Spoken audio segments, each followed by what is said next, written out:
اعوذ باللہ من الشیطان الرجیم بسم اللہ الرحمن الرحیم الحمد للہ رب العالمین وصلی اللہ علی نبینا محمد وعلی آلہ واصحابہ اجمعین سبحانک اللہم لا علم لنا الا ما علمتنا انک انت العلیم الحکیم ولا حول ولا قوة الا باللہ العلی العظیم اللهم علمنا ما ينفعنا وانفعنا بما علمتنا وزدنا علما وعملا متقبلا يا رب العالمين اللهم إنا نبرأ إليك من حولنا وقوتنا وعلمنا وحفظنا وذكائنا ونلتجئ إلى حولك وقوتك يا ذا القوة المتين آمین یا رب۔ انشاءاللہ آج کے اس سیشن میں ہم اللہ تعالیٰ کے ایک انتہائی مبارک اور جامع نام القدوس کا مطالعہ کریں گے۔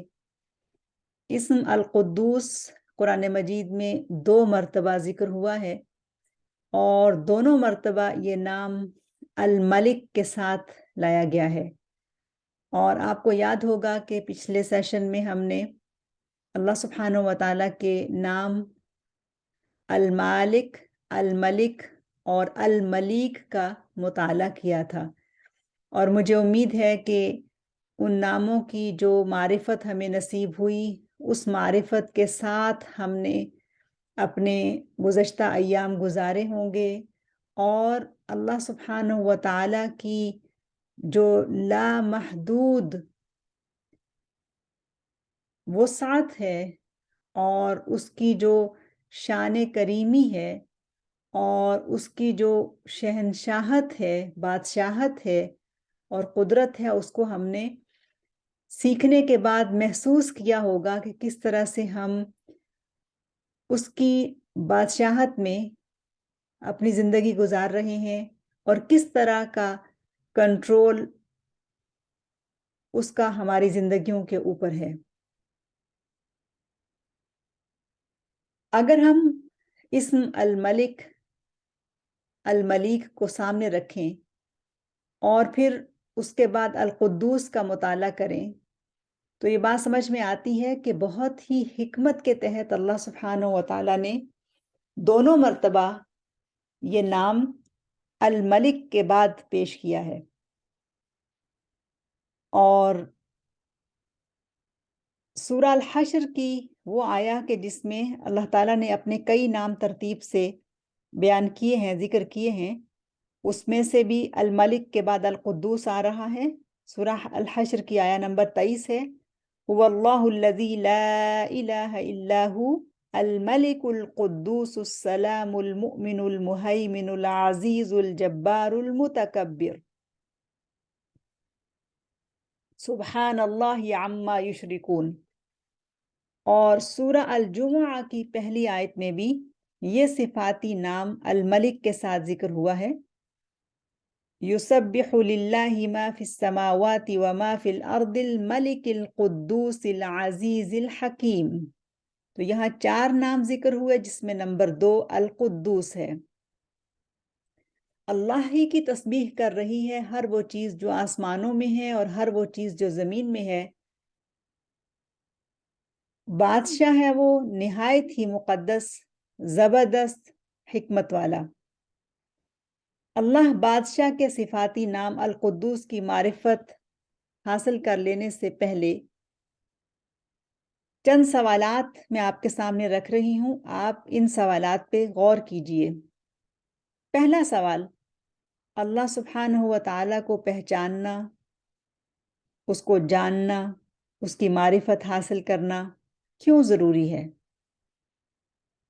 دوسرا سوال، کیا وہ اس بات کا محتاج ہے کہ انسان اس کو پہچانے؟ تیسرا سوال، جو لوگ اس کو مان لیتے ہیں کیا اسے ان لوگوں کی عبادت کی ضرورت ہے؟ دوسرے لفظوں میں، کیا اسے ہماری عبادت کی ضرورت ہے؟ جبکہ جو ملک الملوک ہے، شہنشاہوں کا شہنشاہ، وہ خود یہ کہتا ہے ان تکفروا انتم ومن فی الارض جمیعا فإن اللہ لغنی حمید، اگر تم سب کے سب اور زمین کے سارے رہنے والے بھی انکار کر دیں تو بھی اللہ بے نیاز اور اپنی ذات میں آپ محمود ہیں۔ تو اس بات پہ ہم غور کرتے ہیں کہ بادشاہوں کے بادشاہ کو پہچاننا اور اس کے مقام اور مرتبہ کو سمجھنا بادشاہ کے لیے فائدہ مند ہے، یا یہ میری اور آپ کی ضرورت ہے، یہ بندوں کی ضرورت ہے۔ اور ہم سب کو یہ حدیث قدسی تو اچھی طرح سے معلوم ہے کہ جس میں اللہ تعالیٰ اپنے بندوں سے مخاطب ہوتے ہوئے کہتے ہیں، یا عبادی لو ان اولکم وآخرکم وانسکم وجنکم کانوا علی اتقى قلب رجل واحد منکم ما زاد ذلک فی ملکی شیئا۔ اے میرے بندو، اگر تمہارے اگلے پچھلے جن اور انسان اعلیٰ درجے کے متقی بن جائیں تو اس سے میری بادشاہی میں کچھ بھی فائدہ نہیں ہوگا، اس سے میری بادشاہی میں کچھ بھی اضافہ نہیں ہونے والا۔ تو پھر حدیث آگے چلتی ہے جس میں پھر اللہ سبحانہ و تعالیٰ فرماتے ہیں، اے میرے بندو، اگر تمہارے سب اگلے پچھلے اور جن و انس کسی بدترین شخص جیسے بن جائیں تو بھی میری بادشاہی میں ذرہ برابر کمی واقع نہیں ہو سکتی۔ پھر حدیث کا تیسرا حصہ ہے جس میں اللہ سبحانہ و تعالیٰ فرماتے ہیں، اے میرے بندو، اگر تمہارے اگلے پچھلے تمام انسان اور جن ایک کھلے میدان میں جمع ہو کر مجھ سے اپنی حاجتیں مانگیں اور میں ہر ایک کی طلب پوری کر دوں تو اس سے میرے خزانوں میں اس قدر بھی کمی واقع نہیں ہوگی جتنی کسی سوئی کو سمندر میں ڈالا جائے تو اس کے ساتھ آنے والے پانی سے سمندر میں کمی واقع ہوتی ہے۔ سبحان اللہ۔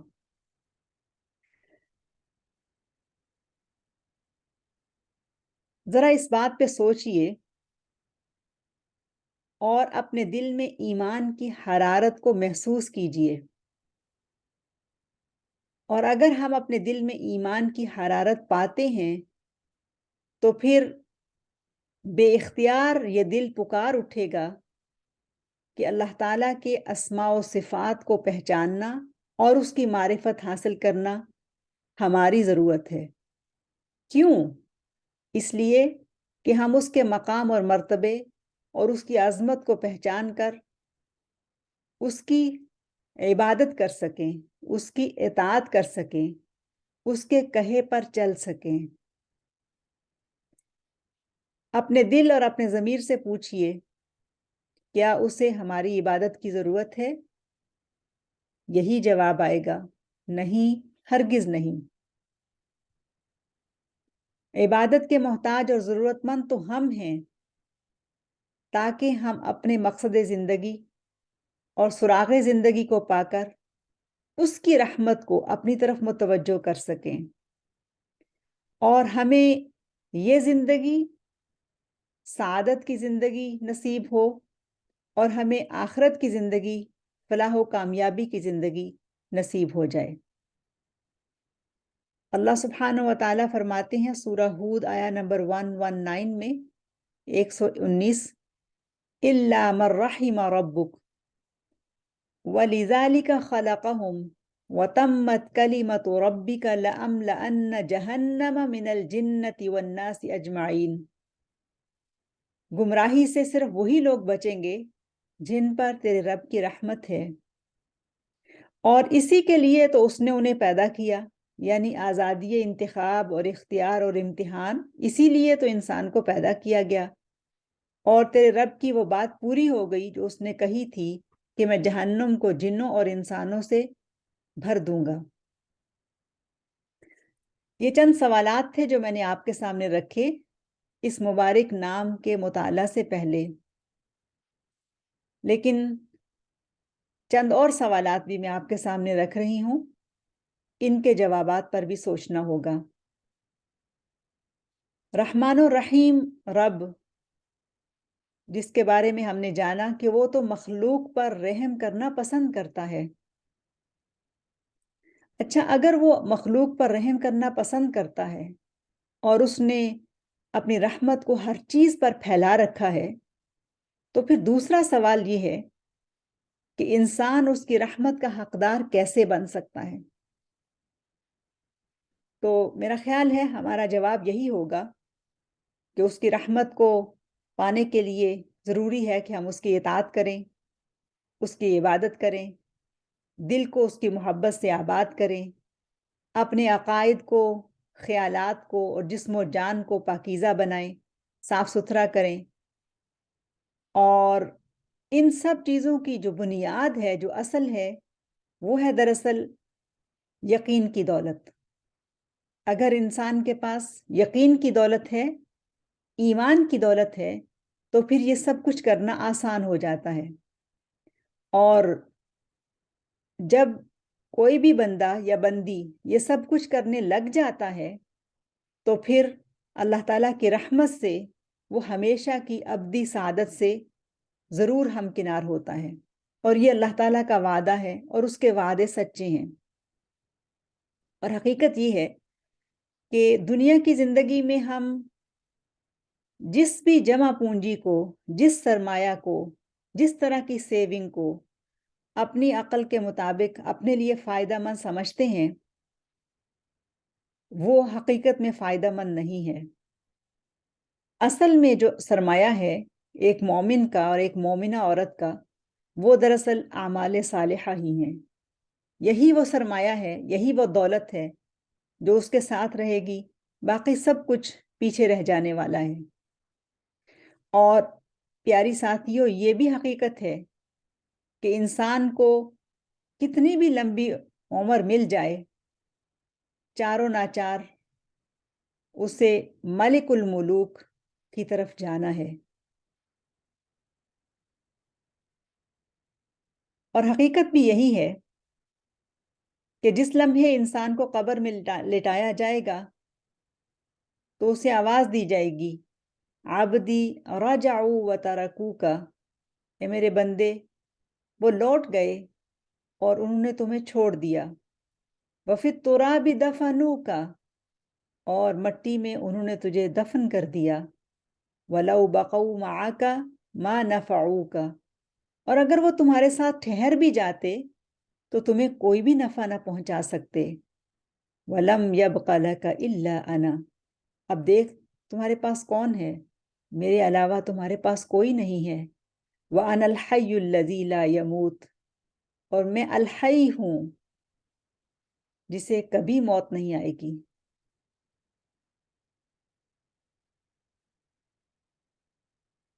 حسن بصری رحمہ اللہ نے کسی سائل کو نصیحت کرتے ہوئے کہا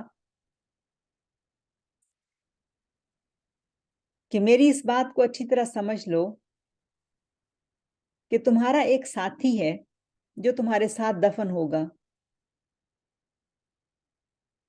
تمہارا ایک ساتھی ہے جو تمہارے ساتھ دفن ہوگا اور وہ زندہ ہوگا، تو اس کے ساتھ دفن کیا جائے گا اور تو مردہ حالت میں ہوگا۔ اب جب بھی کوئی انسان دفن ہوتا ہے تو وہ اکیلا نہیں ہوتا، اس کے ساتھ اس کا ایک قرین ہوتا ہے، اس کا ایک ساتھی ہوتا ہے۔ اور کسی بھی انسان کو دفن تبھی کیا جاتا ہے جب وہ مردہ ہو جاتا ہے۔ کسی بھی انسان کے اندر اگر زندگی کی ایک رمق بھی باقی ہو تو کوئی بھی اپنے کسی عزیز کو زندہ دفن نہیں کرتا ہے، لیکن جیسے ہی وہ آخری رمق بھی چلی جاتی ہے، وہ آخری سانس بھی چلی جاتی ہے، تو پھر اس کی تدفین کی جلدی ہوتی ہے اور پھر اس کو مٹی کے سپرد کر دیا جاتا ہے۔ اور مٹی کے سپرد کرنے والے یہ یقین رکھتے ہیں کہ اب یہ مردہ حالت میں ہے، لیکن حقیقت یہ ہے کہ اس مردہ کے ساتھ ایک اس کا ساتھی زندہ حالت میں بھی ہے، اور اگر وہ ساتھی، وہ قرین، وہ اگر معزز ہے، اچھا ہے، تو وہ تمہاری تعظیم و تکریم کرے گا، تمہارا خیال رکھے گا، اور اگر وہ کمینہ اور لئیم ہے، برا ہے، تو وہ تجھے تنہا چھوڑ دے گا۔ اور پھر حسن بصری رحمہ اللہ فرماتے ہیں، خبردار، وہ تمہارا عمل ہے۔ اللہ جل جلالہ جو کہ الخالق ہے، وہی التواب ہے، وہی العزیز الجبار الشکور ہے، وہی الحق ہے، بادشاہی اسی کی ہے۔ اور سچی بات یہ ہے کہ ہمیں اس احساس کو زندہ کرنے کی ضرورت ہے کہ اللہ تعالیٰ ہمارے لیے صرف ایک خیال یا عقیدہ نہیں، وہ ایک حقیقت ہے۔ جب اللہ تعالیٰ ہمارے لیے حقیقت بن جائے تو پھر ہم اللہ کے نام القدوس کے معنی اور مفہوم کو صحیح طرح سمجھ سکتے ہیں۔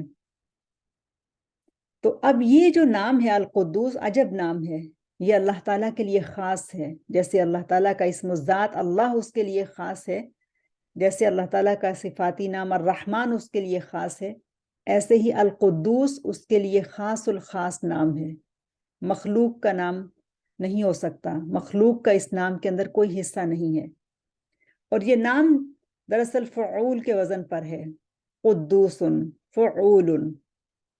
اور اس کی جو اصل ہے وہ ہے القدس، القدسیہ، القداسہ، اور جس کے معنی ہیں پاک ہونا، منزہ ہونا، مبرہ ہونا، کسی بھی طرح کا کوئی عیب موجود نہ ہونا، کوئی بھی نقص نہ ہونا۔ اور تقدیس کا مطلب پاک کرنا، پاکی بیان کرنا ہے۔ تو القدوس کے جو معنی بیان کیے گئے ہیں ان میں جو سب سے پہلا معنی ہے وہ ہے اللہ هو صاحب التقدیس والتطہیر الطاہر من العیب المنزہ عن النقص۔ اللہ جو صاحب تقدیس و تطہیر ہے، یعنی وہ کہ جو مقدس و مطہر ہے، ہر عیب سے پاک اور ہر نقص سے منزہ ہے۔ اس کی تمام صفات مقدس ہیں اور پاکیزہ ترین ہیں۔ وہ پسند کرتا ہے کہ مخلوق اس کی تقدیس بیان کرے اور اس کی حمد و ثنا کے گن گائے۔ حمد و ثنا ہر کسی کو اچھی لگتی ہے، لیکن اللہ تعالیٰ کا حق سب سے بڑھ کر ہے کہ اس کی مخلوق اس کی حمد و ثنا بیان کرے۔ اس کو بہت اچھا لگتا ہے کہ جب اس کے بندے اس کی حمد و ثنا بیان کرتے ہیں، جب اس کی تعریف کرتے ہیں، جب اس کی تقدیس کرتے ہیں، جب مانتے ہیں، اقرار کرتے ہیں کہ وہی ہے جو القدوس ہے، وہی ہے کہ جو ہر عیب سے پاک ہے، وہی ہے جو ہر نقص سے مبرہ ہے، وہی ہے کہ جس کے کسی بھی کام میں کوئی بھی برائی نہیں ہے، کوئی بھی عیب نہیں ہے، کوئی کمی کوتاہی نہیں ہے۔ وہی ہے کہ جو کچھ بھی کرتا ہے اس میں بندوں کے لیے خیر ہی خیر ہے، کہیں بھی کوئی خرابی نہیں ہے، اس لیے کہ وہ القدوس ہے۔ القدوس کا دوسرا معنی ہے المنزہ عن کل وصف من صفات الکمال البشری وعن کل وصف یدرکہ الحس۔ القدوس انسانی تصور میں آنے والے تمام بشری کمالات سے اعلیٰ و ارفع اور منزہ ہے، اور انسانی حس و ادراک سے ماورا ہے۔ یعنی انسان جب اللہ تعالیٰ کے کمالات اور صفات کا تصور کرتا ہے تو اس کے سامنے تو انسانی کمالات اور صفات ہی ہوتے ہیں۔ ظاہر ہے وہ ان خوبیوں کو ایک انسانی تصور کے ساتھ ہی دیکھ سکتا ہے، جبکہ اللہ القدوس اپنی ہر صفت میں بشری کمالات سے بہت برتر، اعلیٰ اور منزہ ہے۔ وہ بہت ہی بلند تر ہے، انسانی حس اور انسانی خیال کے تصور سے، اس کے فہم، فکر اور ادراک سے بالا تر ہے۔ انسانی کمالات کبھی بھی مکمل نہیں ہو سکتے۔ مثلاً اگر کوئی شخص یہ کہے کہ اللہ سبحانہ و تعالی الغفور ہے، تو کیا اس کے معاف کر دینے کو کسی انسان کے معاف کر دینے کے ساتھ کمپیئر کیا جا سکتا ہے؟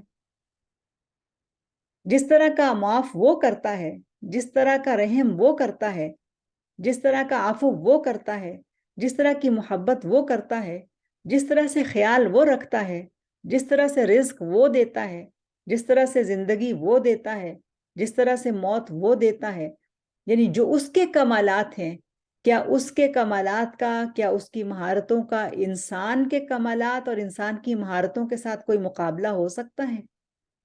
ممکن ہے کوئی انسان بھی معاف کر سکتا ہو، ممکن ہے کوئی انسان بھی کسی کے لیے کسی وقت روٹی پانی کا انتظام کر سکتا ہو، لیکن یہ انسانی کمالات ہیں، لیکن جب ان کی مقابلے میں اللہ تعالیٰ کے کمالات کا انسان سوچتا ہے تو پھر اس کا عفو درگزر، اس کی رحمت، اس کا معاف کر دینا، اس کا رزق دینا، اس کا محبت کرنا، اس کا ضرورتوں کو پورا کرنا، یہ سب کچھ بہت ہی مکمل ہے اور بہت ہی اعلیٰ درجے کا ہے۔ کیوں کہ القدوس ہر نقص سے پاک ہے، اور انسانی کمالات چاہے کتنے بھی مکمل کیوں نہ ہو جائیں، کوئی انسان اپنے کسی فیلڈ میں کتنا ہی ایکسپرٹ کیوں نہ ہو جائے، کوئی انسان اپنی کسی خوبی میں کتنا ہی عمدہ کیوں نہ ہو، کہیں نہ کہیں اس کے اندر کسی نہ کسی طرح سے کوئی نہ کوئی نقص ضرور پایا جاتا ہے، کمی رہ جاتی ہے۔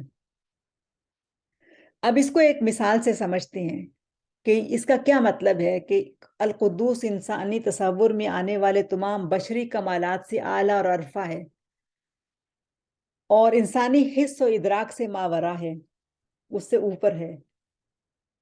اگر کوئی یہ کہے کہ اللہ تعالیٰ ایسا مشفق اور رحیم ہے جیسا والد اولاد کے لیے مشفق ہوتا ہے، تو اس کا جواب نہیں میں ہوگا۔ والد کی رحمت اور شفقت اس کے اندر جو پدرانہ جذبہ ہے اس کے تحت ہے۔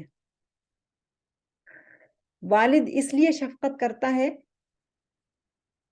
کہ اولاد ہے اس کی، اور اس کے دل میں اپنی اولاد کے لیے اللہ تعالیٰ نے شفقت کا جذبہ پیدا کر دیا ہے، لیکن اس شفقت کے پیچھے علم، حکمت اور آگہی نہیں ہے، اور علم حکمت کے بغیر جو باپ کی شفقت ہے وہ اکثر اوقات نقصان بھی پہنچاتی ہے اور بچے کو بگاڑنے کا سبب بھی بن جاتی ہے، جبکہ اللہ سبحانہ و تعالیٰ کی جو رحمت و شفقت ہے اس کے ساتھ ساتھ اس کا علم بھی ہے، اور اپنے علم کے ساتھ جب وہ شفقت کرتا ہے تو پھر اس کی شفقت میں، اس کی محبت میں کوئی نقص اور شائبہ نہیں ہے۔ اب اللہ تعالیٰ کی رحمت اور اس کی شفقت کو باپ کی شفقت کے تناظر میں سمجھا تو جا سکتا ہے۔ کسی بندے کو سمجھانے کے لیے یا ہمارے سمجھنے کے لیے اگر یہ کہا جائے کہ جس طرح سے باپ اپنے بچوں سے شفقت کرتا ہے، اللہ سبحانہ و تعالیٰ اس سے بڑھ کر اپنے بندوں سے شفقت کرتے ہیں، تو یہ مثال تو بندوں کے لیے ہوگی کہ اللہ تعالیٰ کی محبت باپ کی محبت جیسی ہے بلکہ اس سے بڑھ کر کے ہے، مگر وہ اس بات سے منزہ اور مبرہ ہے کہ اس کی شفقت اور اس کی محبت مثل والد ہو، والد کی طرح ہو، اس لیے کہ اس کی شفقت اور اس کی محبت اتنی جامع ہے، اتنی بڑی ہے کہ ایک باپ کی شفقت کیا، لاکھوں کروڑوں باپ بھی جمع ہو جائیں، ان سب کی شفقت کو، ان سب کی جو پدرانہ محبت ہے اس کو جمع کر لیا جائے تو بھی اللہ تعالیٰ کی شفقت اور محبت کا وہ مقابلہ نہیں کر سکتی ہے۔ لَيْسَ كَمِثْلِهِ شَيْءٌ وَهُوَ السَّمِيعُ الْبَصِيرُ، کائنات کی کوئی چیز اس جیسی نہیں ہے، وہ سب کچھ سننے اور دیکھنے والا ہے، یعنی کوئی بھی چیز، جیسے ہم کہتے ہیں کہ اللہ تعالیٰ ایک ماں سے بڑھ کر اپنے بندے سے محبت کرنے والا ہے، تو یہ دراصل ایک تشبیہ ہے کہ جس طرح سے انسان سمجھ سکتا ہے کہ ماں جس طرح سے اپنے بچے کے لیے شفیق ہوتی ہے تو اس تناظر میں اس کی محبت کو دیکھا جائے، لیکن کیا اس کی محبت ماں کی محبت جیسی ہے یا اس سے کچھ حصے بڑھ کر کے ہے؟ نہیں، ایسا نہیں ہے۔ اس کی محبت جو ہے وہ بے مثال ہے، اس لیے کہ وہ القدوس ہے۔ اور رسول اللہ صلی اللہ علیہ وسلم جو کہ روئے زمین پر افضل ترین انسان ہیں اور جنہوں نے سب سے زیادہ اللہ تعالیٰ کی حمد و ثنا بیان کی، جن کا اپنا نام نامی بھی احمد ہے، محمد ہے صلی اللہ علیہ وسلم، اور قیامت کے روز جن کے ہاتھ میں لواء الحمد ہوگا۔ اب دیکھیں، حمد یعنی تعریف، یعنی حمد کا پرچم ان کے ہاتھ میں ہوگا۔ قیام اللیل میں وہ رسول اللہ صلی اللہ علیہ وسلم قیام اللیل میں اللہ تعالیٰ کی اس حقیقت کا تعارف کراتے ہیں۔ سیدہ عائشہ رضی اللہ عنہا بیان کرتی ہیں کہ ایک رات میں نے رسول اللہ صلی اللہ علیہ وسلم کو بستر پر نہ پایا تو میں انہیں اپنے ہاتھ سے ٹٹول کر ڈھونڈنے لگی۔ میرے ہاتھ نے آپ کے دونوں مبارک قدموں کے نچلے حصے کو چھوا جو سجدے کی حالت میں ایستادہ تھے، اور آپ صلی اللہ علیہ وسلم کہہ رہے تھے، اللہم انی اعوذ برضاک من سخطک وبمعافاتک من عقوبتک واعوذ بک منک لا احصی ثناء علیک انت کما اثنیت علی نفسک۔ لا احصی ثناء علیک یعنی آپ کی ثنا، آپ کی تعریف تو بیان ہو ہی نہیں سکتی، کسی انسان سے یہ ہو ہی نہیں سکتا کہ وہ آپ کی تعریف کا حق ادا کرے۔ آپ کی تعریف تو وہی ہے جو آپ نے خود کی، یعنی جو تعریف آپ خود اپنی بیان کرتے ہیں ایسی ہی آپ کی تعریف ہے۔ تو اب انسانوں کے وہم و گمان سے بہت بلند وہ انسانوں کے تصور میں کیوں کر سما سکتا ہے؟ وہ اپنی ذات و صفات میں القدوس کیوں نہ ہو، جبکہ اس خالق کی ایک مخلوق جنت بھی انسان کے وہم و گمان سے ماورا ہے۔ جنت کی تعریف میں خود اللہ القدوس کہتے ہیں کہ فَلَا تَعْلَمُ نَفْسٌ مَا أُخْفِيَ لَهُم مِّن قُرَّةِ أَعْيُنٍ جَزَاءً بِمَا كَانُوا يَعْمَلُونَ، یعنی آنکھوں کی ٹھنڈک کا سامان ان کے اعمال کی جزا میں ان کے لیے جو کچھ چھپا کر رکھا گیا ہے، کسی بھی انسان کو اس کی خبر نہیں ہے۔ تصور میں بھی نہیں آ سکتا کہ جنت کو اللہ تعالیٰ نے کیسا بنایا اور اس کی نعمتوں کو کیسا بنایا، اس کا کوئی انسان تصور بھی نہیں کر سکتا۔ تو اگر جنت جو اس کی مخلوق ہے وہ کسی انسان کے تصور سے بالا تر ہے، تو وہ خود جو اس جنت کا بنانے والا ہے اور انسان کا بھی بنانے والا ہے، اس کا وہ کتنا عمدہ ہوگا، کتنا اعلیٰ ہوگا، کتنا عرفہ ہوگا، وہ کوئی انسان سوچ بھی نہیں سکتا۔ اور رسول اللہ صلی اللہ علیہ وسلم نے اسی جنت کے بارے میں فرمایا کہ اللہ تعالیٰ کہتے ہیں، میں نے اپنے نیک بندوں کے لیے ایسی نعمتیں تیار کر رکھی ہیں جنہیں نہ کسی آنکھ نے دیکھا، نہ کسی کان نے سنا، اور نہ کسی انسان کے دل میں ان کا خیال تک گزرا۔ اور پھر اس حدیث کے راوی ابو ہریرہ کہتے ہیں کہ اگر تم چاہو تو یہ آیت پڑھ لو، فَلَا تَعْلَمُ نَفْسٌ مَا أُخْفِيَ لَهُم مِّن قُرَّةِ أَعْيُنٍ جَزَاءً بِمَا كَانُوا يَعْمَلُونَ۔ تو دوسرا نقطہ ہمیں یہ سمجھ آیا اسم القدوس سے کہ وہ ہستی کہ جو انسانی تصور سے بالا تر ہے، منزہ اور مبرہ ہے، اور کوئی بھی اس کا ادراک نہیں کر سکتا ہے۔ تیسرا معنی القدوس کا ہے وہ ہستی کہ جس کی ذات تمام ضروریات سے پاک ہے، اس کو کسی کی حاجت نہیں ہے، کوئی ضرورت اس کی ضرورت نہیں ہے۔ انسان کا معاملہ تو یہ ہے کہ خواہ وہ کتنا ہی مالدار ہو، کتنا ہی وہ انڈیپینڈنٹ ہو، وہ کسی نہ کسی انداز میں دوسری مخلوق کا محتاج ہوتا ہے، وہ کسی سے بے نیاز نہیں ہو سکتا۔ اب دیکھیے، دنیا کا بڑے سے بڑا بادشاہ بھی نظام حکومت کو چلانے کے لیے وزیروں، مشیروں، خدمت گزاروں کا محتاج ہوتا ہے۔ پھر اسی طرح سے ایک خود مختار، طاقتور اور بے نیاز انسان، بظاہر وہ خود مختار لگتا ہے، طاقتور لگتا ہے، اس کو کسی انسان کی ضرورت نہیں ہے، لیکن وہ اپنے جو جذبات و احساسات ہیں، اپنے ایموشنز جو ہیں، ان کی ضروریات کی تکمیل کے لیے اپنے ہی جیسے دوسرے انسانوں کا حاجت مند ہوتا ہے۔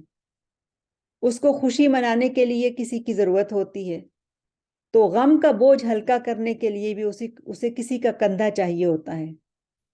اور اگر دوسرے اس کو محبت نہ دیں، دوسرے اس کی طرف متوجہ نہ ہوں، تو بھی وہ محسوس کرتا ہے، وہ ضرورت مند ہے کہ دوسرے اس سے محبت کریں، دوسرے اس کی طرف توجہ دیں، دوسرے اس کا خیال رکھیں۔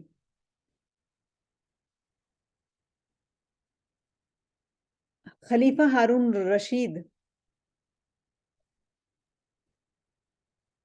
سے ایک بڑے مشہور عالم تھے، ابن سماک، انہوں نے پوچھا کہ امیر المومنین، اگر پیاس سے آپ کی جان نکل رہی ہو اور آپ کو ایک پیالہ پانی خریدنا پڑے تو آپ کتنے میں خرید لیں گے؟ ہارون الرشید، جو کہ اپنے وقت کا ایک بہت بڑا بادشاہ تھا، تو اس نے جواب دیا کہ اپنی آدھی بادشاہی کے بدلے میں ایک پیالہ پانی خرید لوں گا۔ سماک نے پوچھا کہ اگر یہ پیالہ پانی آپ کے جسم سے نہ نکلے اور آپ کی جان جانے کا خطرہ ہو تو بتائیے پھر کتنا خرچ کریں گے؟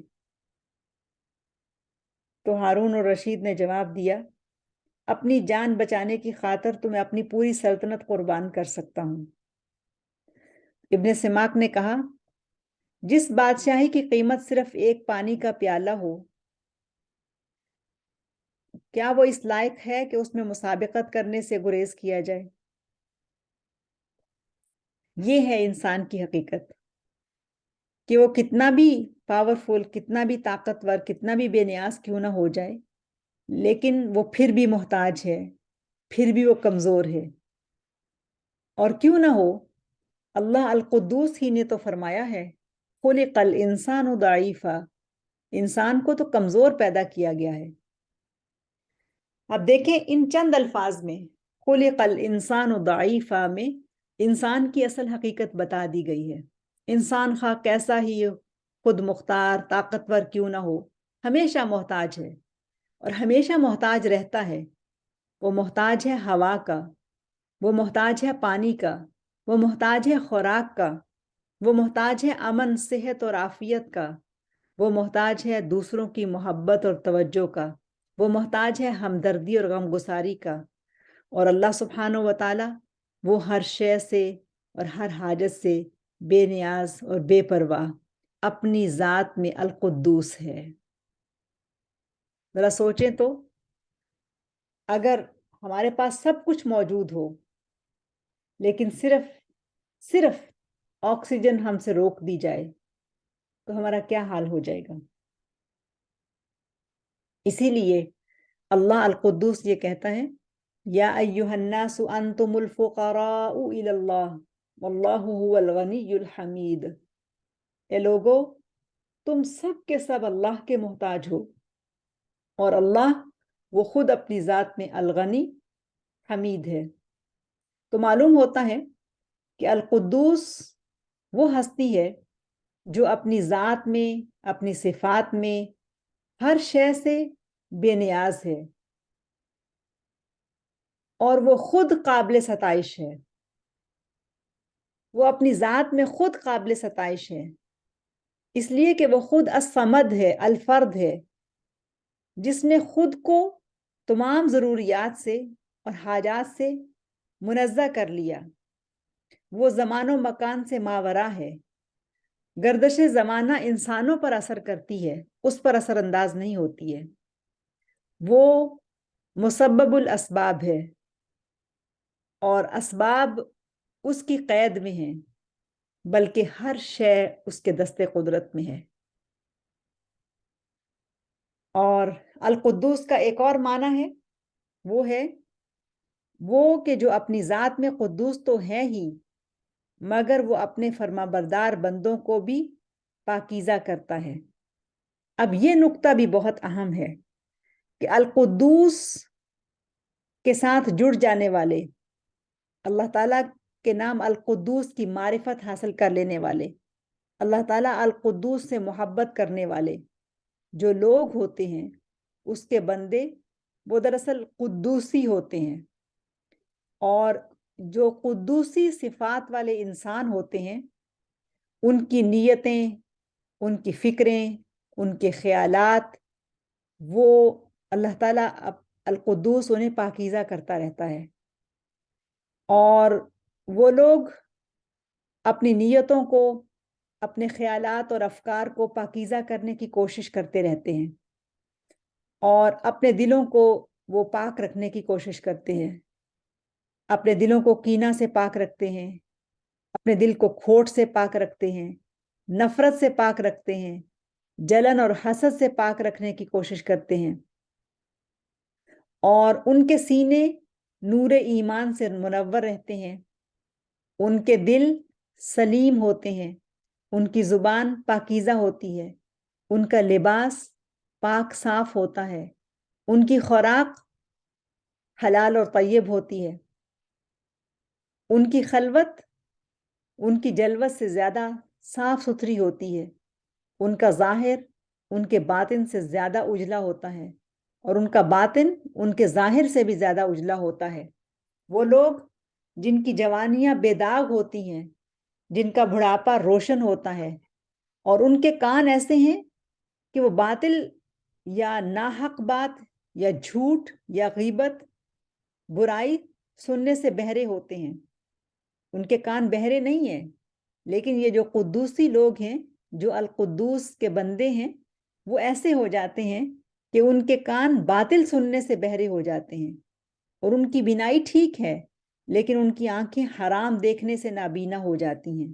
غور کیجئے اس بات پہ، ان کے پاس بینائی موجود ہے، لیکن ان کی آنکھیں حرام دیکھنے سے نابینا ہو جاتی ہیں، اور ان کا جو منہ کا ذائقہ ہے وہ موجود ہے، لیکن ان کا جو منہ کا ذائقہ ہے وہ حرام سے ناآشنا ہوتا ہے، اور ان کی زبان بھی منہ میں موجود ہے، لیکن ان کی زبان ایسی پاک ہے، ایسی صاف ہے کہ جو گنگ ہے جھوٹ پر، گنگ ہے غیبت پر، گنگ ہے دوسروں کو تکلیف پہنچانے پر، اور وہ حق شناس زبان والے ہوتے ہیں۔ ان کو پتہ ہے کہ زبان کے اس لوتھڑے سے ان قدوسی لوگوں کو پتہ ہوتا ہے، اللہ القدوس کی طرف سے ان کو یہ معرفت مل جاتی ہے کہ زبان کے اس لوتھڑے سے کیا ادا کرنا ہے اور کیا نہیں ادا کرنا، کہاں اس سے کچھ کہنا ہے اور کہاں اس کو روک لینا ہے۔ یہ ہیں وہ قدوسی لوگ کہ جب القدوس کے بندے وہ بن جاتے ہیں تو ان کو یہ نعمتیں نصیب ہوتی ہیں۔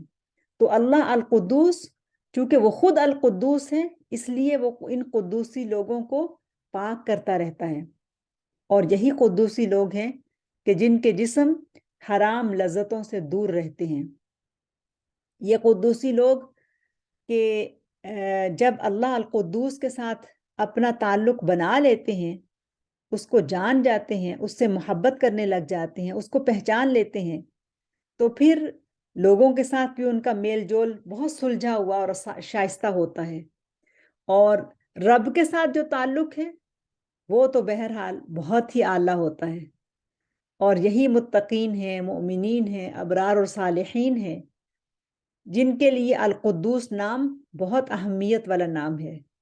وہ اس دروازے سے اپنے رب کے قریب جاتے ہیں، القدوس نام کی نسبت سے اپنے رب کے ساتھ تعلق جوڑتے رہتے ہیں۔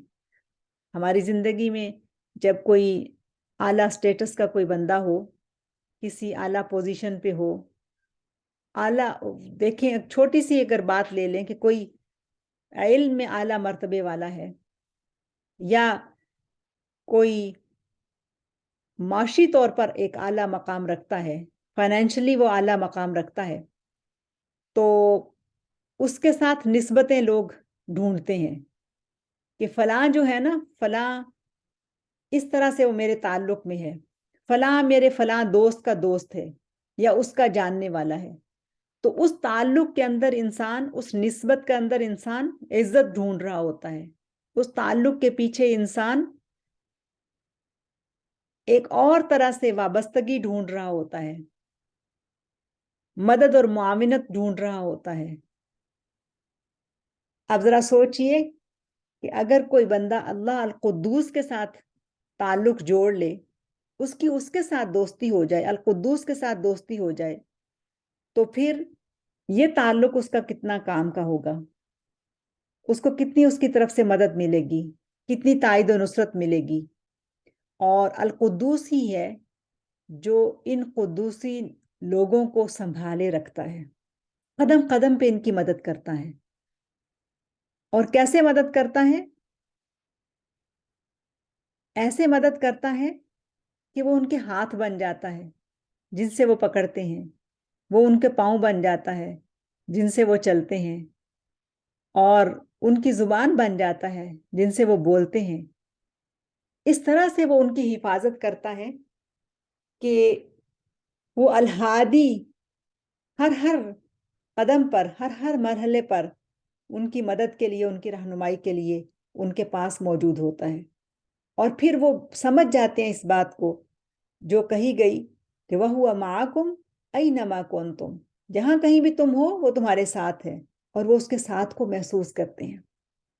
اللہ القدوس اپنے بندوں کو پاکیزہ بناتا رہتا ہے، اور پھر دنیا کی زندگی میں اگر کبھی کسی بھی طرح سے ان کے دل میں کوئی کھوٹ، کوئی میل کچیل رہ بھی جائے، تو قیامت کے روز وہ پھر سے ان کو پاک کرے گا اور ان کے دلوں کو تمام قدورتوں سے، رنجشوں سے، علائشوں سے پاک صاف کر کے جنت میں داخل کرے گا. اور جب یہ قدوسی لوگ اس کی جنت میں داخل ہونے کے لیے تیار ہوں گے تو اللہ تعالیٰ انہیں جنت میں داخل کرتے ہوئے مقعد صدق پر پہنچا دے گا، سچائی کے مقام پر پہنچا دے گا. تو معلوم ہوتا ہے کہ القدوس کی معرفت انسان کو اپنی ذات اور اپنے افکار، اپنی سوچوں کی پاکیزگی میں بہت مدد دیتی ہے. پھر کیوں نہ اس کو اسی کے نام القدوس سے پکارا جائے، بار بار کہا جائے سبحان الملک القدوس، سبحان الملک القدوس، سبحان الملک القدوس. اب یہاں پر بھی دیکھیے الملک کے ساتھ القدوس آ رہا ہے، اور یہ تعلق، یہ پکار، دل کی گہرائیوں سے نکلنے والے یہ کلمات، یہ وہ ہیں کہ جو ان لوگوں کو کہ جو واقعی قدوس کے بندے ہیں ان کو پاکیزگی اور سکون دیتے ہیں، اور ان کی زندگی بھی پاک اور صاف ہو جاتی ہے. اور جو بھی اس عظیم نام کی معرفت حاصل کر لیتا ہے، پھر اس کے لیے اپنی خواہشات نفس کو کنٹرول کرنا آسان ہو جاتا ہے، اور پھر وہ حرام کی آمیزش سے دور رہتا ہے، شبہ سے اور شک والی چیزوں سے دور رہتا ہے، اور گناہوں کی علائشوں سے اپنے آپ کو بچا لینے میں کامیاب ہو جاتا ہے. اللہ سبحانہ و تعالیٰ نے اپنا ایک نام القدوس بنایا، اپنا ایک نام القدوس بتایا ہے، اور ملائکہ میں سے بھی جبریل امین کو روح القدس کہا گیا ہے. سبحان اللہ، وہ خود القدوس ہے، اور اس نے ملائکہ میں سے بھی ایک فرشتے کو جو جبریل ہیں ان کو روح القدس کا نام دیا ہے. وہ کیوں روح القدس ہیں؟ اس لیے کہ وہ وحی لاتے ہیں، اللہ تعالیٰ کے پیغام کو انسانوں تک پہنچاتے ہیں، اور اس پیغام کو پہنچانے میں وہ بہت امانت داری برتتے ہیں، اور کسی بھی قسم کی خیانت نہیں کرتے ہیں، یہ ان کی ذمہ داری ہے اور وہ اس کام کو بخوبی کرتے ہیں، اس لیے اللہ سبحانہ و تعالیٰ نے ان کو روح القدس کہا۔ پھر اسی طرح سے جنت کو بھی کہا گیا ہے حظیرۃ القدس، یعنی حظیرۃ القدس کا مطلب ہے کہ یہ وہ جگہ ہے کہ جو دکھوں سے، تکلیفوں سے، بیماری سے، موت سے، ہر طرح کی جو دنیاوی آفتیں ہیں جس سے ہر انسان کو پالا پڑتا ہے، ان سب سے پاک جنت ہے۔ اور یہی وہ جنت ہے کہ جو قدوسی روحوں کو، یعنی انسانوں میں سے جو روح قدوسی روحوں والے ہیں، جو اللہ القدوس کے ساتھ جڑتے ہیں، ان کا گھر اور ان کا مسکن بنایا گیا ہے۔ اس کو کہتے ہیں حظیرۃ القدس۔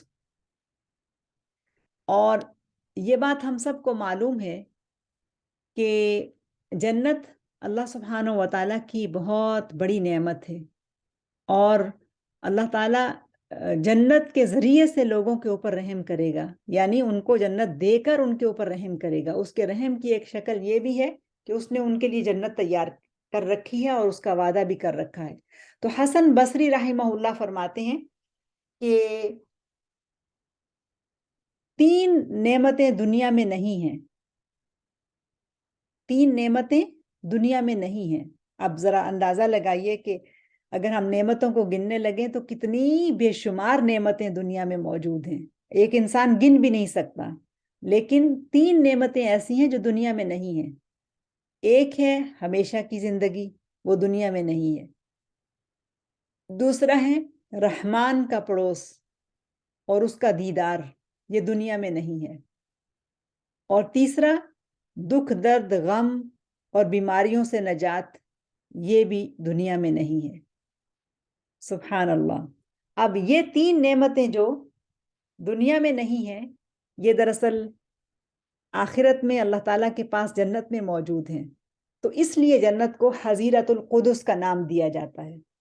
جنت کا ایک نام حظیرۃ القدس اس لیے کہا گیا، اس لیے کہ اس کو پاک رکھا گیا، اس کو پاکیزہ لوگوں کے لیے تیار کیا گیا۔ تو اب حظیرۃ القدس یعنی جنت کو پانے کے لیے ضروری ہے کہ ہم القدوس کی تقدیس پر ایمان لائیں، اور دوسرا کام یہ کرنا ہے کہ اپنے نفس کو اس کے لیے پاک کریں۔ اب میں جب اس نام کا مطالعہ کر رہی تھی تو میں سوچ رہی تھی سبحان اللہ، کبھی ہم نے اس طرح سے سوچا کہ اللہ کے نام القدوس کا اس ماہ مبارک کے ساتھ، رمضان کے ساتھ کیا تعلق ہے؟ سبحان اللہ، یعنی یہ وہ مہینہ کہ جو رحمتوں اور برکتوں کو سمیٹے ہوئے ہے، اور جس میں جنت کے دروازے کھول دیے جاتے ہیں اور جہنم کے دروازے بند کر دیے جاتے ہیں، اور جس میں نیکیوں کا اجر بڑھا چڑھا کر دیا جاتا ہے، جس میں رحمتیں ہی رحمتیں ہیں، برکتیں ہی برکتیں ہیں، اور انسان کس طرح سے غفلت میں بھی ہو تب بھی اللہ تعالیٰ کے حکم اور توفیق سے وہ اس کی رحمت سے امید رکھتا ہے اور اس کی طرف پلٹ آتا ہے، اس کی کیفیت ہی بدل جاتی ہے۔ ایک ایمان والے کے دل میں چاہے کم بھی ایمان ہو، لیکن پھر بھی یہ مہینہ، مبارک مہینہ، اس کے لیے برکتیں لے کر آتا ہے۔ تو ذرا سوچیں اس انداز میں کہ اس مہینے کے اندر جس طرح سے انسان کی صفائی ستھرائی ہوتی ہے گناہوں سے، جس طرح سے اس کے نفس کو پاک کیا جاتا ہے کہ ہر طرح کی میل کچیل اس سے دور کر دی جاتی ہے، روزے کی گرمی کو، روزے کی شدت کو، روزے کی سختی کو، پیاس کی شدت کو وہ جب محسوس کرتا ہے اور پھر برداشت کرتا ہے تو اس کے گناہوں کو جلا دیا جاتا ہے۔ اور اسی طرح سے جب وہ اللہ تعالیٰ کے سامنے قیام کرتا ہے، اللہ تعالیٰ کے کلام کے ساتھ جڑتا ہے، اس کی تلاوت کرتا ہے، تو وہ اپنے نفس کو پاک کرنے کا اہتمام کرتا ہے۔ تو جو پیوریفیکیشن اس مہینے میں ایمان والوں کے لیے رکھی گئی ہے کہ وہ اپنے نفس کو پاک کریں، تو اللہ القدوس کا کتنا بڑا یہ انعام ہے، کتنی بڑی اس کی یہ رحمت ہے کہ القدوس نے ہمیں اس ماہ مبارک کو دیا۔ اور یہ ماہ مبارک کس طرح سے ہمیں کلینز کرتا ہے، ہمیں صاف کرتا ہے، جہنم کی آگ سے ہمیں بچاتا ہے، اور پھر اللہ سبحانہ و تعالیٰ اس مہینے کے آخر میں العتقاء من النار، یعنی آگ سے رہائی نصیب کرتا ہے لوگوں کو۔ تو کیسی پاکیزگی ہے جو اس مہینے میں ہمیں ملتی ہے۔ تو اللہ سبحانہ و تعالی القدوس کی طرف سے یہ کتنی بڑی نعمت ہے، کتنا بڑا تعلق ہے اسم القدوس کا اس ماہ مبارک کے ساتھ۔ تو یہاں جو اہم نقطہ ہے اس نام کی مناسبت سے سمجھنے کا، وہ یہ کہ القدوس نام ہم سے یہ تقاضا کرتا ہے کہ ہم اپنے نفسوں کو پاک کریں، اور جب ہم اس کی تعریف بیان کریں اور جب ہم اس کی اطاعت اور معرفت کی طرف آنا چاہیں تو ضروری ہے کہ ہم اپنے آپ کو بھی پاکیزہ بنائیں۔ دیکھیے یہ جو آیت ہے سورہ البقرہ کی آیہ نمبر 30، جس میں اللہ سبحانہ و تعالیٰ نے ملائکہ کے سامنے اپنے ایک بڑے پلان کا اظہار کیا، اپنے ارادے کا اظہار کیا اور بتایا کہ میں کیا کرنا چاہتا ہوں۔ وہ مشہور آیا ہے، ہم سب کو معلوم ہے، وَإِذْ قَالَ رَبُّكَ لِلْمَلَائِكَةِ إِنِّي جَاعِلٌ فِي الْأَرْضِ خَلِيفَةً۔ یہ اللہ تعالیٰ کا پلان تھا جو اس نے ملائکہ کے سامنے رکھا۔ تو انہوں نے کہا، ملائکہ نے کہا، قَالُوا أَتَجْعَلُ فِيهَا مَن يُفْسِدُ فِيهَا وَيَسْفِكُ الدِّمَاءَ۔ تو انہوں نے کہا کہ کیا آپ زمین میں کسی ایسے کو مقرر کرنے والے ہیں جو اس کا نظام بگاڑ دے گا اور خون ریزیاں کرے گا؟ اب فرشتے آگے کیا کہتے ہیں؟ وَنَحْنُ نُسَبِّحُ بِحَمْدِكَ وَنُقَدِّسُ لَكَ۔ اب اس کا معنی کیا ہے کہ آپ کی حمد و ثنا کے ساتھ تسبیح تو ہم کر ہی رہے ہیں اور آپ کی تقدیس تو ہم کر ہی رہے ہیں۔ وَنُقَدِّسُ لَكَ، اب یہ جو لفظ ہے نا وَنُقَدِّسُ لَكَ، اس پہ ذرا غور کریں۔ وَنُقَدِّسُ لَكَ کا مطلب کیا ہے؟ وَنُقَدِّسُ لَكَ کا مطلب علماء نے یہ بتایا ہے، اس کا مطلب یہ ہے کہ فرشتے یہ کہتے ہیں کہ ہم اپنے آپ کو تیرے لیے پاکیزہ اور صاف رکھتے ہیں تاکہ تیرا قرب حاصل کرنے کے اہل ہو سکیں۔ وَنُقَدِّسُ لَكَ، یعنی ہم آپ کی تقدیس بیان کرتے ہیں کہ اپنے آپ کو اس کا اہل رکھتے ہیں، اپنے آپ کو اس طرح سے بچا کر رکھتے ہیں کہ ہم آپ کی تقدیس بیان کر سکیں، آپ کی پاکیزگی اور بڑائی کو بیان کر سکیں۔ وَنُقَدِّسُ لَكَ۔ اب اگر ملائکہ اللہ تعالیٰ کی تقدیس بیان کرنے کے لیے اپنے آپ کو پاک اور صاف رکھتے ہیں، تو بندوں کو اللہ تعالیٰ کی تقدیس بیان کرنے کے لیے اپنے آپ کو گناہوں کی نجاست سے پاک رکھنا اور اس کی آلودگی سے پاک رکھنا کتنا ضروری ہے۔ تو اس دنیا میں الملک القدوس کی حقیقی پہچان رکھنے والے وہی لوگ ہیں کہ جو اپنے آپ کو گناہوں سے بچا کر رکھتے ہیں۔ اب یہ کیسے ہو سکتا ہے؟ ذرا سوچیں تو کہ اللہ تعالیٰ کی تقدیس ہم زبان سے بیان کرتے ہیں نا، اور ہم الحمدللہ کہتے ہیں، سبحان الملک القدوس کہتے ہیں، ہم سبحان اللہ کہتے ہیں، ہم اللہ اکبر کہتے ہیں، ہم لا الہ الا اللہ کہتے ہیں، ہم سبحان اللہ و بحمدہ سبحان اللہ العظیم کہتے ہیں۔ جو بھی کلمات ہمیں آتے ہیں ہم وہ ادا کرتے ہیں اپنی زبان سے۔ تو کیا ہم نے کبھی سوچا کہ جس القدوس کی تقدیس کو ہم بیان کر رہی ہیں، جس کی پاکیزگی کا ہم اظہار کر رہی ہیں اپنی زبان سے، تو وہ زبان کتنی پاک ہے؟ کیا اس زبان کو ہم نے جھوٹ سے، غیبت سے اور زبان کے جتنے بھی گندگیاں ہیں، نجاستیں ہیں، اس سے ہم نے اس کو پاک رکھا ہے؟ کیسے ہو سکتا ہے کہ ہم القدوس کی تقدیس کو بیان کریں اور گندی زبان کے ساتھ بیان کریں؟ یہ کیسے ہو سکتا ہے؟ تو ضروری ہے کہ القدوس کی تقدیس کو بیان کرنے کے لیے اپنے آپ کو پاکیزہ بنائیں، اپنے خیالات کو پاکیزہ بنائیں، اپنے سوچوں کو، افکار کو پاکیزہ بنائیں، اپنی زبان کو پاکیزہ کریں، اپنے جسم کو پاکیزہ کریں۔ دیکھیں کتنا خوبصورت تصور ہے القدوس کا، کہ جب ہمیں اس کے لیے عبادت کرنی ہے، جب ہم نے اس کے لیے نماز ادا کرنی ہے، تو اس سے پہلے ہم نے اپنے جسم کو پاک کرنا ہے۔ وضو کرنا ہے، طہارت، اگر طہارت نہیں ہے تو طہارت حاصل کرنی ہے. تو ظاہر کو بھی پاکیزہ کرنا ہے اور باطن کو بھی پاکیزہ کرنا ہے. کیوں؟ اس لیے کہ القدوس جو خود پاک ہے، جو خود مقدس ہے، اس کو یہ زیب دیتا ہے، اس کے لیے ضروری ہے، اور یہ اس کی شان ہے، اور یہ اس کا مقام ہے کہ ہم اپنے آپ کو اس کے لیے پاکیزہ بنائیں. اب یہاں پر ایک اور بہت اہم چیز ہے، وہ ہے کہ یہ جو ملیک مقتدر ہے نا اللہ سبحانہ و تعالی، ضروری ہے کہ ہم اپنے آپ کو اس لیے پاکیزہ بنائیں کہ ہم اس کے قریب مقعد صدق حاصل کر سکیں. مقعد صدق کیا ہے؟ یہ القدوس نام کی معرفت کے اندر مقعد صدق یہ ہے کہ سچائی کا مقام، ایک ایسی پوزیشن، ایک ایسی جگہ، ایک ایسی مجلس کہ جو سچائی کی مجلس ہے، سچائی کی جگہ ہے. مقعد صدق اس کو کہتے ہیں. تو مقعد صدق دراصل الملک القدوس کے بالکل پاس، اس کے پڑوس میں، اس کے جوار میں صدیقین کی ایک جگہ ہے.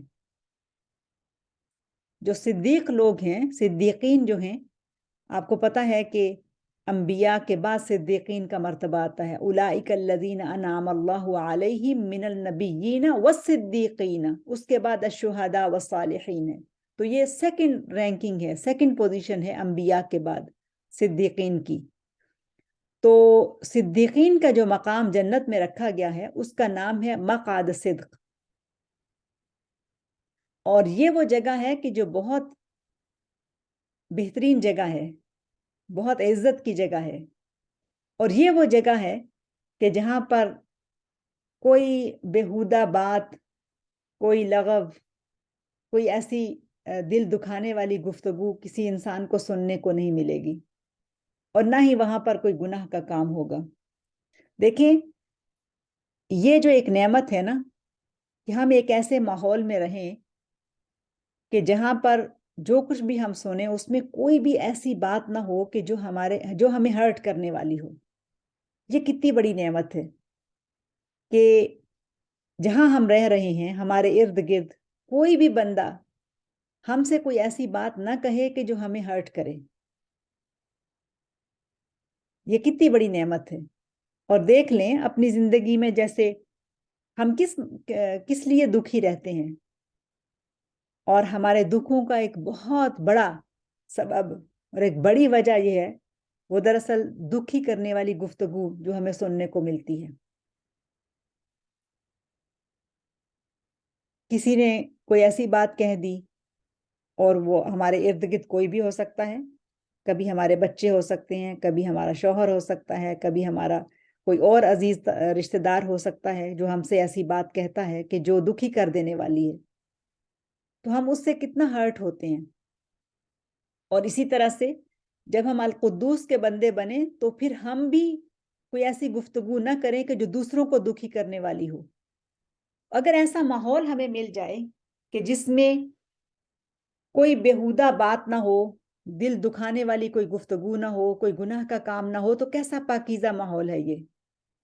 ایسے لوگوں کی محفل میں، ایسے لوگوں کے ساتھ اٹھنا بیٹھنا جہاں کسی کی دل آزاری نہ ہو، جہاں کسی کو دکھ نہ دیا جائے، یہ بہت بڑی نعمت ہے.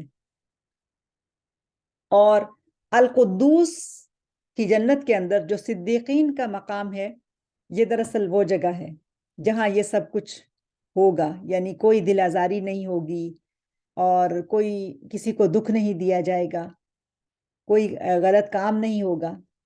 اور ابن القیم رحمہ اللہ کہتے ہیں کہ اہل جنت میں صدیقین کے مرتبے کو پہنچنے والوں کو 5 چیزیں دی جائیں گی القدوس کی طرف سے. اور ان لوگوں کی، یعنی صدیقین کی جو جگہ ہے، وہ عرش کے بالکل پاس اللہ الملیک کی دائیں جانب ہوگی. اب ذرا تصور میں لائیے کہ اللہ تعالیٰ کا عرش ہے، اور عرش بہت بڑا ہے. 8 بڑے بڑے فرشتے، طاقتور فرشتے اس عرش کو اٹھائے ہوئے ہیں جس پر اللہ تعالیٰ خود جلوہ افروز ہیں. اور پھر ان کے عرش کی دائیں جانب جو جگہ ہے، وہاں پر مرتبہ پانے والوں کو القدوس 5 چیزیں عطا کرے گا. اس میں سے پہلا ہے قدم صدق، دوسرا ہے لسان صدق، تیسرا ہے مدخل صدق، چوتھا ہے مخرج صدق، اور پانچواں ہے مقعد صدق. اب پہلا جو ہے قدم صدق، اس سے مراد کیا ہے؟ اس سے مراد یہ ہے کہ دنیا کی زندگی میں جو اعمال صالحہ انہوں نے آگے بھیجے وہ قیامت کے روز انہیں اپنے سامنے پالیں گے، اور پھر جنت میں ان کو عزت اور سربلندی کے ساتھ مقام اور مرتبے سے نوازا جائے گا. یہ ہے دراصل قدم صدق.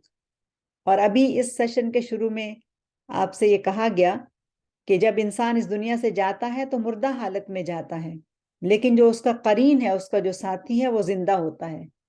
اور اگر وہ قرین، اس کا ساتھی اعمال صالحہ ہیں تو پھر یہی دراصل قدم صدق بن جائیں گے. پھر اس کے بعد ہے لسان صدق. لسان صدق سے مراد ہے کہ وہ القدوس کا بندہ، قدوسی انسان، کہ دنیا میں دنیا والوں کے درمیان اور جنت میں جنت والوں کے درمیان اس کے عمدہ اوصاف کا ذکر ہوگا. یعنی لوگ اس کو اچھے نام سے یاد کریں گے. دنیا میں بھی وہ اچھے ناموں سے جانا اور پہچانا جائے گا، اور جنت میں بھی لوگ اس کی عمدہ خوبیوں کی وجہ سے اس کو جانیں گے، اس کو پہچانیں گے. اور حقیقت یہ ہے، کتنی بڑی یہ نعمت ہے کہ اگر کسی انسان کے اچھے اوصاف ہیں اور اہل دنیا اس کو اس کے کرم کی وجہ سے، اس کے عفو کی وجہ سے، اس کی خدمت کی وجہ سے، اس کی ہمدردی لوگوں کے ساتھ اس کی وجہ سے، جن جن خوبیوں کی وجہ سے اس کو جانتے اور پہچانتے ہیں، وہ انہی ناموں سے، انہی ٹائٹل سے اس کو پکارتے ہیں اور پہچان کراتے ہیں دوسروں کو. ایسے ہی اہل جنت کے اندر بھی اس کے اوصاف ہوں گے، اور ان اوصاف کا چرچا ہوگا، بیان کیے جائیں گے اس کے عمدہ اوصاف. تو یہ ہے دراصل لسان صدق. اور پھر مدخل صدق اور مخرج صدق سے مراد ہے دراصل کہ یہ جو قدوسی روحیں ہیں، یعنی یہ پیور جو نفوس ہیں، پاکیزہ انسان ہیں، جو اللہ القدوس کے بندے ہیں، تو ان قدوسی لوگوں کی جو آمد و رفت ہے، جانا اٹھنا بیٹھنا ہے، چلنا پھرنا ہے، زندگی گزارنے کے جو طریقے ہیں، یہ سب کے سب محض حق کے لیے اور اللہ سبحانہ و تعالیٰ کی رضا اور خوشنودی کے لیے ہوتے ہیں. یعنی عجیب مخلوق ہے یہ، عجب بندے ہیں یہ قدوسی لوگ جو ہیں، یہ دنیا سے بے نیاز ہیں، اور بس اللہ کے لیے خالص ہوتے ہوئے، دنیا کے اندر رہتے ہوئے بھی وہ اپنے آپ کو پاکیزہ کرتے رہتے ہیں اور اچھے اعمال کو کرنے کے لیے کوشش کرتے رہتے ہیں. اور مقعد صدق سے مراد جنت میں اللہ سبحانہ و تعالیٰ کے ہاں ان کا گھر ہے. ایسے پاکیزہ نفوس جو بن دیکھے اللہ اور یوم آخرت پر ایمان لاتے ہیں اور خاتم النبیین محمد صلی اللہ علیہ وسلم کی تصدیق کرتے ہیں. تو یہ 5 چیزیں ابن القیم رحمہ اللہ نے لکھی ہیں کہ القدوس کی طرف سے ان کو جو چیزیں ملیں گی. اور آپ دیکھ لیجئے کہ سیدنا ابراہیم علیہ السلام نے اللہ تعالیٰ سے لسان صدق کی دعا کی. فرمایا وَجَعَلْ لِي لِسَانَ صِدْقٍ فِي الْآخِرِينَ، اور بعد میں آنے والوں میں مجھے اچھا نام عطا کر، یعنی اچھا چرچا میرا ہو، مجھے اچھے نام سے پکارا جائے. اور اس سے زیادہ اچھا چرچا، اس سے زیادہ اچھی ناموری کیا ہو سکتی ہے کہ ابراہیم علیہ السلام کو پوری دنیا اور ہر مذہب کے لوگ جو ہیں وہ یاد کرتے ہیں.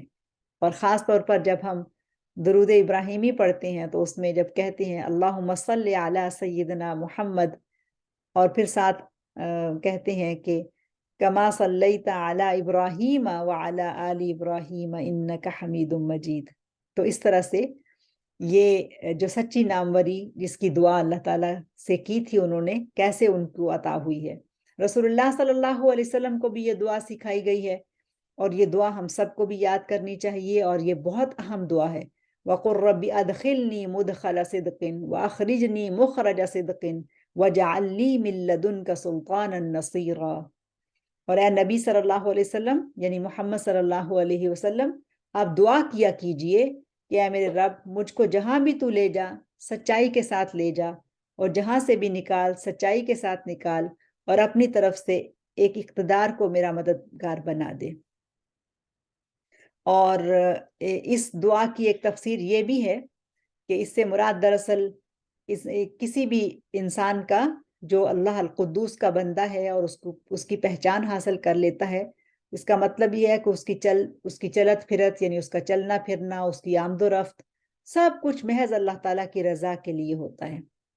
اور یہ جو قدم صدق کی ہم نے بات کی ہے، اس میں دیکھیں اللہ سبحانہ و تعالیٰ اپنے نبی کی زبان سے اپنے بندوں کو یہ خوشخبری دیتے ہیں، وَبَشِّرِ الَّذِينَ آمَنُوا أَنَّ لَهُمْ قَدَمَ صِدْقٍ عِنْدَ رَبِّهِمْ وَقَالَ الْكَافِرُونَ إِنَّ هَذَا لَسَاحِرٌ مُبِينٌ۔ قدم صدق عند ربهم، اور اہل ایمان کو خوشخبری دے دیجئے کہ ان کے رب کے پاس ان کے لیے بہترین مقام و مرتبہ ہے۔ تو یہ قدم صدق کیا ہے؟ یہ دراصل ایک پوزیشن ہے، ایک مرتبہ ہے، ایک مقام ہے۔ اور دیکھیں انبیاء کے بعد سب سے اعلیٰ درجہ یہی ہے، یعنی صدیقین کا درجہ ہے۔ اور عورتوں میں سے صدیقہ کا لقب پانے والی سیدہ مریم علیہ السلام ہے، جو پیغمبر تو نہیں لیکن صدیقہ تھیں۔ اور مردوں میں سے یہ لقب رسول اللہ صلی اللہ علیہ وسلم کے دوست ابوبکر صدیق کو نصیب ہوا۔ اور اللہ سبحانہ و تعالیٰ پھر نہ صرف یہی نہیں کہ یہ مقام اور مرتبہ ان کو ملا، بلکہ اللہ تعالیٰ اہل تقوی سے مخاطب کرتے ہوئے، متقین لوگوں سے مخاطب کرتے ہوئے فرماتے ہیں، ان المتقین فی جنات و نہر فی مقعد صدق عند ملیک مقتدر۔ سورہ القمر کی آخری آیہ ہے، ان المتقین یعنی متقی لوگ یقیناً باغوں اور نہروں میں ہوں گے، سچی عزت کی جگہ، بڑے ذی اقتدار بادشاہ کے پاس۔ تو اس آیت مبارکہ میں جس طرح سے اللہ القدوس کا خوبصورت وعدہ پیش کیا گیا ہے، وہ تو گویا ایک مہر ہے جو ثبت کر دی گئی ہے، جو لگا دی گئی ہے۔ رسول اللہ صلی اللہ علیہ وسلم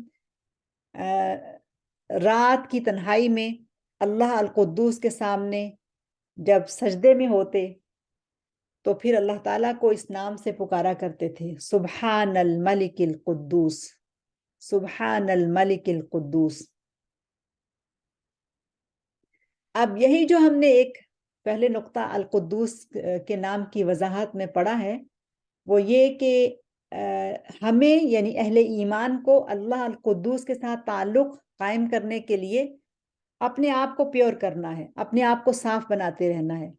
تو اسی سلسلے میں ایک حدیث میں آپ کے سامنے رکھتی ہوں کہ ایک مرتبہ رسول اللہ صلی اللہ علیہ وسلم اپنے گھر سے باہر تشریف لائے اور فرمایا، ایھا الناس ایاکم وشرک السرائر، قالوا یا رسول اللہ وما شرک السرائر۔ رسول اللہ نے فرمایا، لوگوں پوشیدہ شرک سے بچو۔ لوگوں نے دریافت کیا کہ اللہ کے رسول پوشیدہ شرک کیا ہے؟ تو رسول اللہ صلی اللہ علیہ وسلم نے فرمایا کہ ایک شخص نماز کے لیے کھڑا ہوتا ہے، لوگ اسے نماز پڑھتا دیکھ رہے ہوتے ہیں تو وہ نماز کو خوب سنوار کر ادا کرتا ہے، یہ پوشیدہ شرک ہے۔ یعنی جو قدوسی لوگ ہوتے ہیں، اللہ القدوس کے بندے ہوتے ہیں، وہ تو اس طرح اپنے اعمال کی حفاظت کرتے ہیں کہ کہیں کسی بھی طرح کا کوئی ریا، کوئی دکھاوا یا کسی بھی طرح کا کوئی شرک ان کی عبادت میں نہیں آتا ہے، ان کے کسی کام میں بھی یہ نہیں آتا ہے۔ تو ضروری ہے کہ القدوس کی عبادت کرتے ہوئے اپنی نیت کا جائزہ لیا جائے، اپنی نیت کو پاکیزہ کیا جائے، اور عمل کو پاکیزہ کیا جائے، اور طہارت کا خیال رکھا جائے، اور ریاکاری سے بچا جائے۔ اللہ القدوس کی عبادت کے لیے جیسا وہ القدوس ہے، ایسا ہی اپنے آپ کو بھی اس کے سامنے پیش کرنے کے لیے یا اس کی عبادت کے لیے تیار کیا جائے، یہ بہت ضروری ہے۔ القدوس کی معرفت پا لینے کے بعد مومن کا دل پاک اور صاف ہو جاتا ہے، اور جب وہ دنیا کی کسی نعمت سے یا کسی بھی چیز سے محروم کر دیا جائے تو اسے اس کی پرواہ نہیں ہوتی ہے، بلکہ اس کو پتہ ہوتا ہے کہ اللہ سبحانہ و تعالیٰ نے یہ جو آزمائش اس کو دی ہے، اس کو پاک کرنے کے لیے دی ہے۔ اور اس کے فائدے ہی کے لیے دی ہے. اور حقیقت یہ ہے کہ القدوس کے ساتھ جڑ جانے والے جو اس کے بندے ہیں وہ ہلکے پھلکے ہوتے ہیں، سچے ایمان والے ہوتے ہیں. اور ہم میں سے ہر شخص یہ چاہتا ہے کہ اس کا چہرہ روشن ہو، اس کا دل منور ہو، اس کا جسم تندرست ہو، مخلوق کے دل میں اس کی محبت ہو، اس کو رزق دیا جائے. تو جو شخص بھی یہ چاہتا ہے کہ یہ سب چیزیں اسے ملیں، اس کو یہ چاہیے کہ وہ اللہ تعالیٰ کے نام القدوس کے ساتھ دوستی کر لے. میں پھر دہراتی ہوں، جو شخص بھی چاہتا ہے کہ اس کو یہ سب کچھ ملے، یعنی اس کا چہرہ روشن ہو، اس کا دل منور ہو، اس کا جسم تندرست ہو، مخلوق کے اندر اس کی محبت ہو، رزق میں فراوانی ملے، عبادت میں لطف آئے، اسے چاہیے کہ وہ اس نام کے ساتھ دوستی کر لے. اس لیے کہ عبداللہ ابن عباس جو ترجمان القرآن ہے وہ فرماتے ہیں کہ اس میں کوئی شک نہیں ہے کہ نیک اعمال سے چہرے کے اندر چمک پیدا ہو جاتی ہے، دل کے اندر نور پیدا ہو جاتا ہے، بدن کے اندر قوت اور توانائی آ جاتی ہے، رزق کے اندر فراخی ہو جاتی ہے، مخلوق کے اندر محبت اور احترام حاصل ہو جاتا ہے. اور وہ کہتے ہیں اس میں بھی کوئی شک نہیں کہ گناہ سے چہرے پر سیاہی چھا جاتی ہے، دل میں تاریکی چھا جاتی ہے، بدن میں کمزوری آ جاتی ہے، رزق میں تنگی آ جاتی ہے، اور مخلوق کے دلوں میں نفرت پیدا ہو جاتی ہے. تو یہ ہے نام القدوس، وہ کہ جو خود اپنی ذات میں القدوس ہے، اور جو لوگ اس کے ساتھ جڑ جاتے ہیں وہ قدوسی بن جاتے ہیں. تو ان قدسی روحوں کے لیے یہ ضروری ہے کہ وہ ظاہر اور باطن کی پاکیزگی اور صفائی ستھرائی کا خیال رکھیں. تو اب پہلا نقطہ عملی نکات میں یہ لکھیے کہ ظاہر اور باطن کی پاکیزگی اور صفائی ستھرائی پر توجہ دینی ہے. صرف ظاہر کی صفائی نہیں، بہت مسئلہ ہے آج کل کہ فوکس صرف ظاہر کے اوپر ہے. پریزنٹیشن اچھی ہو، ظاہر اچھا ہو، لک اچھی ہو، دکھائی اچھا دے، یہ اس وقت کا بہت بڑا مسئلہ ہے. اہل ایمان کے لیے ضروری ہے کہ وہ ظاہر اور باطن دونوں کی پاکیزگی اور صفائی ستھرائی کا خیال رکھیں. اور نمبر 2، القدوس سے تعلق استوار کرنے کے لیے کثرت سے سبحان الملک القدوس کا ذکر کیا جائے. اور جب بھی ہم کہیں سبحان الملک القدوس تو پھر یہ دیکھ لیں کہ یہ زبان جو یہ کہہ رہی ہے سبحان الملک القدوس، کیا وہ غیبت سے، جھوٹ سے، چغلی سے یا اسی طرح کی دوسری برائیوں سے پاک ہے یا نہیں. تو پھر اس زبان کو پاک کیا جائے اور پھر کہا جائے سبحان الملک القدوس. تو اللہ تعالیٰ اس تسبیح کی برکت سے، اس ذکر کی برکت سے زبان کو مزید پاک کر دیں گے انشاءاللہ. نمبر 3 ہے کہ اس میں مبارک القدوس کے واسطے سے اللہ تعالیٰ سے دعا مانگیے، اور اس میں مبارک القدوس پکاریے، بار بار پکاریے اور کہیے کہ اے القدوس ہستی، تو میری زبان کو، میرے جسم کو، میرے خیالات کو، میرے عقیدے کو، میرے افکار کو پاکیزہ کر دے. اور یہ بھی دعا مانگیے کہ اللہ تو دوسروں کے دل کو میرے لیے پاکیزہ بنا دے، دوسروں کے دل کو میرے لیے احترام کرنے والا بنا دے، دوسروں کے زبانوں کو میری غیبت کرنے سے، میری چغلی کھانے سے اور میرے معاملات میں جھوٹ بولنے سے تو پاکیزہ کر دے. اب دیکھیں یہ کتنا اہم نقطہ ہے. ایک یہ کہ مجھے خود دوسروں کے معاملے میں اپنی زبان کو پاک کرنا ہے، دوسرا القدوس کے نام کے واسطے سے یہ دعا کرنی ہے کہ اللہ دوسروں کی اصلاح کر دے میرے معاملے میں. تو دیکھیں فائدہ ہی فائدہ القدوس نام کے ساتھ جڑنے کا. خود بھی پاکیزہ، دوسروں کے لیے بھی پاکیزگی کی دعا. خود بھی اچھا بننا، دوسروں کے لیے بھی اچھا بننے کی دعا کہ وہ میرے معاملے میں اچھے ہو جائیں. اور پھر اس ذکر کو بھی اپنا معمول بنا لیجئے جو کہ رسول اللہ صلی اللہ علیہ وسلم کا تھا کہ وتر نماز کے بعد رسول اللہ صلی اللہ علیہ وسلم اونچی آواز میں 3 مرتبہ یہ پڑھا کرتے تھے سبحان الملک القدوس. تو اس کو بھی ہم معمول بنا لیں. اور اگلا نقطہ جو ہے نوٹ کرنے کا وہ یہ کہ ان لوگوں سے محبت کرنا سیکھیے کہ جو اللہ القدوس کے بندے ہیں. نیک لوگوں کی صحبت اختیار کیجیے، ان کے پاس بیٹھنا، ان کا ہاتھ پکڑنا، ان سے بات کرنا، قدوسی نفوس سے محبت کیجیے. اللہ تعالی ہمیں ایسے لوگوں کی صحبت عطا فرمائے. اور آخری نقطہ یہ ہے کہ القدوس کی تقدیس بیان کرنے کے لیے اور اس کی مخلوق